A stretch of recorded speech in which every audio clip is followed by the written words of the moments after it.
SK ചാനലിലേക്ക് സ്വാഗതം. KSR, KER, സർക്കാർ ഉത്തരവുകൾ എന്നിവയുടെ അപ്ഡേഷൻ ലഭിക്കുന്നതിന് വേണ്ടി SK ചാനൽ ഉടനെ തന്നെ സബ്സ്ക്രൈബ് ചെയ്യുക. ദിവസവേതന ജീവനക്കാർ, ഡെയിലി വേജസ് എംപ്ലോയീസിൻ്റെ ശമ്പളം പ്രോസസ്സ് ചെയ്യുന്നതിന് മുമ്പ് അല്ലെങ്കിൽ ശമ്പളം ലഭിക്കാൻ സ്പാർക്കിൽ എന്തൊക്കെ നടപടികൾ സ്വീകരിക്കണം? ആദ്യം സ്പാർക്കിൽ രജിസ്റ്റർ ചെയ്യണം. അങ്ങനെ സ്പാർക്കിൽ രജിസ്റ്റർ ചെയ്തതിന് ശേഷം 10 നമ്പർ കിട്ടും, ടെമ്പററി എംപ്ലോയി നമ്പർ കിട്ടും. ആ നമ്പർ ലഭിച്ചതിന് ശേഷമാണ് ഡെയിലി വേജസ് എംപ്ലോയീസിൻ്റെ ശമ്പള ബില്ല് സ്പാർക്കിൽ പ്രോസസ്സ് ചെയ്യേണ്ടത്. ഇന്നത്തെ എപ്പിസോഡിൽ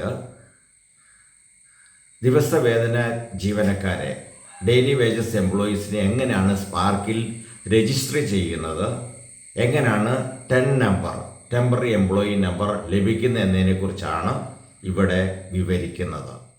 ഡെയിലി വേജ് എംപ്ലോയീസിനെ സ്പാർക്കിൽ രജിസ്റ്റർ ചെയ്യാനും 10 നമ്പർ ടെമ്പററി എംപ്ലോയി നമ്പർ ലഭിക്കാൻ യൂസർ നെയിം പാസ്വേഡ് ഉപയോഗിച്ച് സൈറ്റ് ഓപ്പൺ ചെയ്യുക, സ്പാർക്ക് സൈറ്റ് ഓപ്പൺ ചെയ്യുക.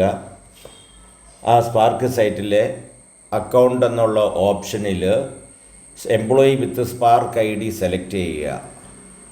എംപ്ലോയി വിത്ത് സ്പാർക്ക് IDയിൽ register for SPARK ID select ചെയ്യുക. രജിസ്റ്റർ ഫോർ സ്പാർക്ക് IDയിൽ ആദ്യം ഡിപ്പാർട്ട്മെൻറ്റ് ചോദിക്കും, അതിനുശേഷം ഓഫീസ് ചോദിക്കും, അതിനുശേഷം ആധാറിൽ എങ്ങനെയാണോ എംപ്ലോയിയുടെ പേര് ആ പേര് എൻ്റർ ചെയ്യുക. ദെൻ ഓട്ടോമാറ്റിക്കായിട്ട് വർക്ക് പ്ലേസ് വരും. എംപ്ലോയ്മെൻറ്റ് ടൈപ്പ് എൻ്റർ ചെയ്യുക, ഡെയിലി വേജെന്ന് എൻ്റർ ചെയ്യുക.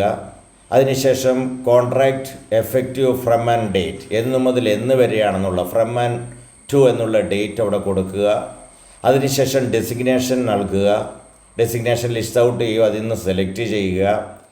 തുടർന്ന് ആധാറിൽ എന്താണോ ഡേറ്റ് ഓഫ് ബർത്ത് അത് ആ കോളത്തിൽ എൻ്റർ ചെയ്യുക. Gender male or female enter ചെയ്യുക. ആധാർ നമ്പർ വളരെ ശ്രദ്ധയോടെ എൻ്റർ ചെയ്യുക.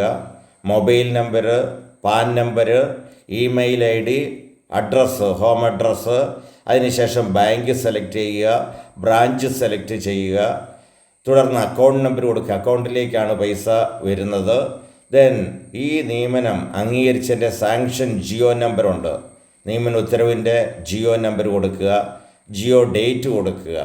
ഇതിന് ശേഷം ഡെയിലി വേജസ് എംപ്ലോയീസിൻ്റെ വേതനത്തിന് അവർക്ക് അർഹതയുണ്ടെന്ന് കാണിച്ചുകൊണ്ടുള്ള സർക്കാരിൻ്റെ ഉത്തരവ് അപ്ലോഡ് ചെയ്യേണ്ടതാണ്. തുടർന്ന് ഓരോ ജീവനക്കാരെയും നിയമിച്ചുകൊണ്ടുള്ള സർക്കാരിൻ്റെ ഉത്തരവ് അപ്ലോഡ് ചെയ്യേണ്ടതാണ്.